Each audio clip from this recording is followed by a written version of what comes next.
С начала этого учебного года на базе СГУ открылось молодежное отделение Российского общества политологов. Студенты, аспиранты и молодые ученые объединяются для обмена научным и практическим опытом в сфере взаимоотношений между людьми, обществом и государством.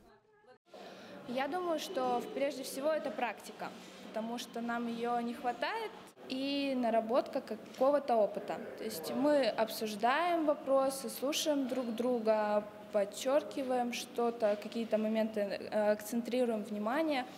А пока ребята практикуются в стенах университета, делегация из 8 членов МолРОП побывала на универсиаде по политологии в МГУ.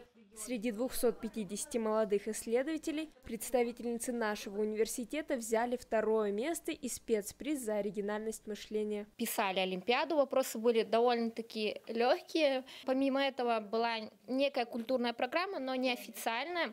Ребята с факультета политологии проводили вечернюю прогулку по Москве. Ребята из регионов рассказывали о своих проектах, про школу политологов, про различные проекты типа модели Государственной Думы. Были очень интересные лекции и мастер-классы. Мы надеемся, что мы тоже возьмем эти идеи за традицию и будем их воплощать. Сейчас ребята активно подготавливают свои проекты к реализации, а плоды их трудов мы увидим уже в следующем году.